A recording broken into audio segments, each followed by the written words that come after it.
علم نور ہے، علم نور ہے، علم نور ہے، علم نور۔ بسم اللہ الرحمن الرحیم۔ معزز طلباء کرام، آج کی ویڈیو میں ہم آپ کو فعل لازم اور فعل متعدی کی پہچان کا طریقہ بتائیں گے۔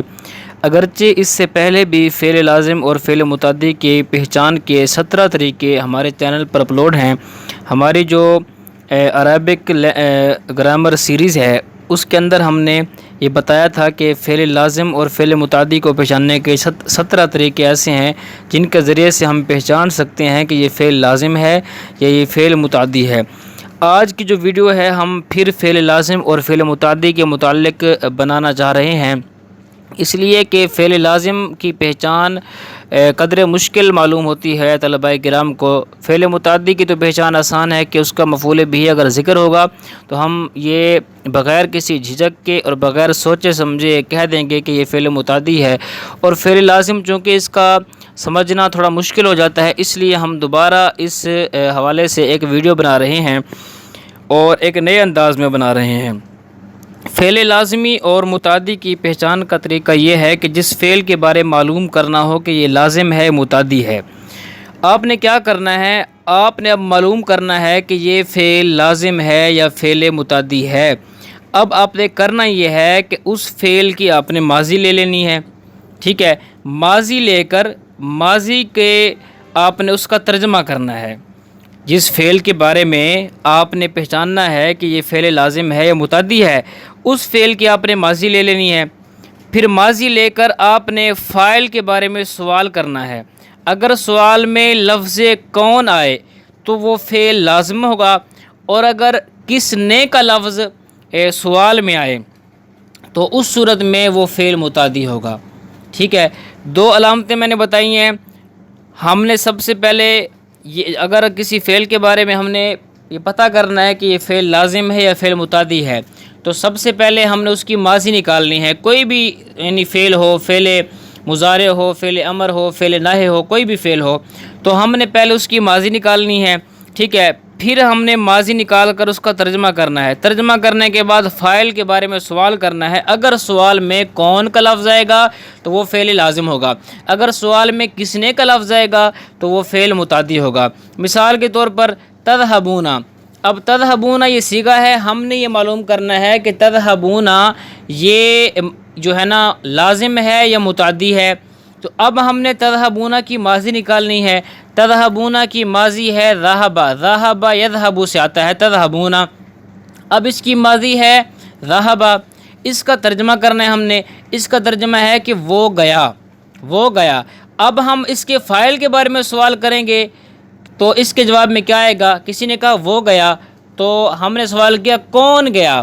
اب اس کے فاعل کے جواب میں لفظ کون آ رہا ہے، تو ہم نے پیچھے بتایا کہ جس فعل کے ترجمہ کریں گے اس فعل کے فاعل کے بارے پوچھیں گے، جواب میں کون آئے گا تو وہ فعل لازم ہوگا، اور اگر جواب میں جو ہے وہ لفظ کس نے آئے گا تو اس صورت میں وہ فعل متعدی ہوگا۔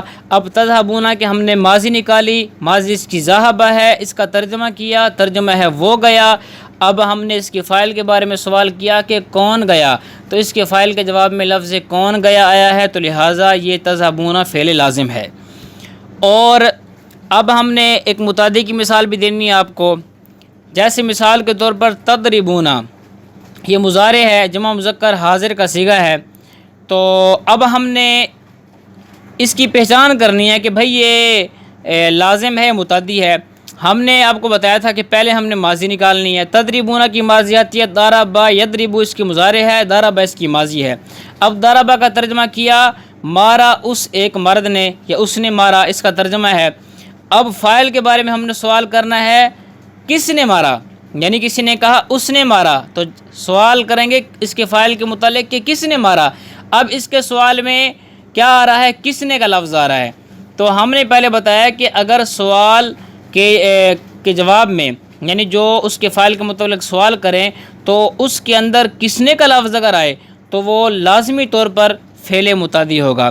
تو اب ہم نے سوال کیا، کسی نے ہمیں کہا کہ ضرب اس نے مارا، تو ہم نے کہا اس کے فاعل کے متعلق کس نے مارا، تو اب جواب میں کس نے آیا ہے، تو لہٰذا پکی بات یہ ہے کہ یہ فعل جو ہے وہ متعدی ہے، فعل لازم نہیں ہے، کیونکہ ہم نے شروع میں بتایا ہے کہ فعل لازم جو ہے اس کے فاعل کے سوال جب اس کے فاعل کے متعلق کریں گے تو لفظ کون آئے گا، اور فعل متعدی کی ماضی نکال کر اس کے فاعل کے متعلق سوال کریں گے تو اس صورت میں لفظ کس نے آئے گا۔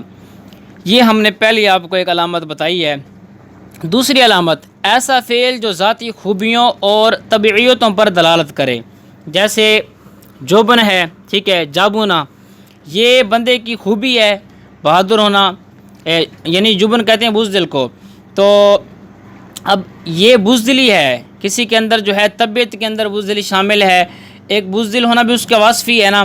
اسی طرح حسن ہے، ٹھیک ہے، حسنا، یہ بھی اس کی خوبی ہے، اور قابوہا، ٹھیک ہے، یہ قباحت اس کی طبیعت میں شامل ہے، ناپسندیدگی، ٹھیک ہے۔ اسی طرح شجاعت، شجاعت اس کے اندر جو ہے نا شامل ہے۔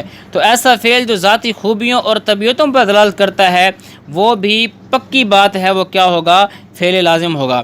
اور نمبر 3، جو حیت پر دلالت کرتا ہے، جیسے طالا، ٹھیک ہے، کاسورا، تو اب یہاں پر لمبا ہونا، ٹھیک ہے، یا پھر جو ہے نا چھوٹا ہونا، لمبے قد والا ہونا، چھوٹے قد والا ہونا، یہ اس کی حیت پر دلالت کر رہا ہے، تو یہ بھی فعل لازم ہے۔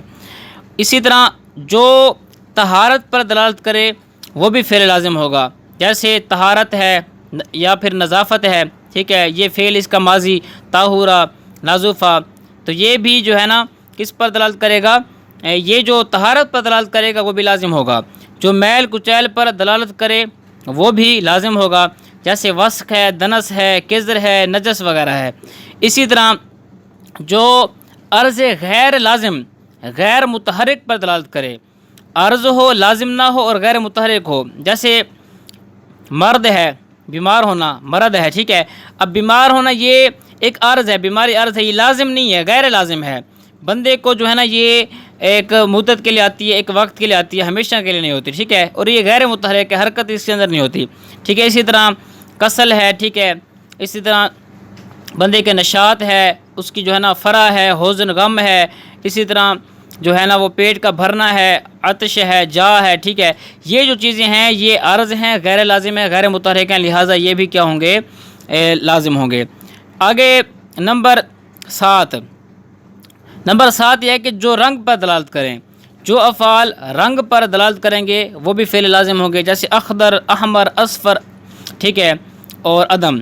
اسی طرح جو عیب پر دلالت کریں وہ بھی فعل لازم، جیسے عمش ہے، اما ہے، عرج ہے، اور اسی طرح عاور ہے، ٹھیک ہے، اندھا ہونا، لنگڑا ہونا، نابینا ہونا، ٹھیک ہے، اپاہج ہونا، تو یہ بھی عیب پر جو دلالت کریں گے وہ بھی لازم ہوں گے۔ اسی طرح جو زینت پر دلالت کریں گے وہ بھی کیا ہوں گے، فعل افعال جو ہے لازم ہوں گے، جو فعل کے نہیں جو فاعلہ کے وزن پر ہوں گے، جیسے حسنا، شرفا، جاملہ، کارما وغیرہ، یہ بھی فعل لازم ہی ہوں گے۔ اسی طرح جو انفعالہ کے وزن پر ہو وہ بھی فعل لازم ہوگا، جیسے ان کسر، ان طلق، ان حتما۔ اسی طرح جو افعلہ کے وزن پر ہو وہ بھی لازم ہوگا، جیسے اغبرہ، اسفرہ۔ اسی طرح افعالہ کے وزن پر ہو وہ بھی لازم ہوگا، جیسے ادہام، ازوارہ۔ اسی طرح جو افعال اللہ کے وزن پر ہو وہ بھی لازم ہوگا، جیسے اقشعرہ، اطمانہ۔ اسی طرح افعال اللہ کے وزن پر جو ہوگا وہ بھی فعل لازم ہوگا، جیسے احرنجمہ، ٹھیک ہے، اور اقعنصص وغیرہ۔ تو یہ ہم نے جو پہلی آپ کو علامت بتائی ہے نا وہ بڑی کمال علامت ہے، اگر اس کے مطابق ہم دیکھیں تو ہمیں واضح طور پر یہ پتہ چل جائے گا کہ بھئی یہ فعل لازم ہے یا فعل متعدی ہے۔ وہ علامت کیا ہے؟ وہ علامت یہ ہے کہ ہم نے پہچان کرنی ہے کہ فعل لازم ہے، متعدی ہے۔ سب سے پہلے ہم نے اس کی ماضی نکالنی ہے، ماضی نکالنے کے بعد ترجمہ کرنا ہے، ترجمہ کرنے کے بعد ہم نے اس کے فاعل کے متعلق سوال کرنا ہے۔ اگر لفظ کون آئے گا تو وہ فعل لازم ہوگا، لفظ کس نہیں آئے گا تو وہ فعل متعدی ہوگا۔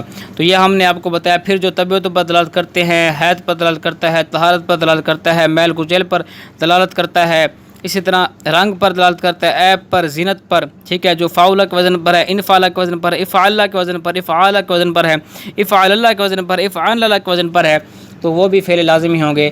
تو ہم نے اس ویڈیو میں آپ کو بتایا کہ فعل لازم کی پہچان کیا ہے اور فعل متعدی کی پہچان ہم نے کس طرح کرنی ہے، چونکہ فعل متعدی کی پہچان مشکل نہیں ہے۔ فعل متعدی آپ کو پتہ ہے جس کا مفعول ہوگا وہ فعل متعدی ہوگا، جو مفعول کو بھی چاہے فاعل کے ساتھ ساتھ مفعول کو بھی چاہے وہ فعل متعدی ہوتا ہے۔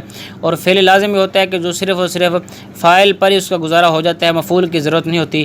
لیکن عبارت کے اندر ایسا فعل آ جاتا ہے، ہمیں پہچان مشکل ہو جاتی ہے کہ بھائی یہ فعل لازم ہے یا فعل متعدی ہے۔ تو اللہ تبارک و تعالیٰ کی بارگاہ میں دعا ہے اللہ پاک ہمیں علم نافع عطا فرمائے، آمین بجاہ النبی الامین صلی اللہ تعالیٰ علیہ وسلم۔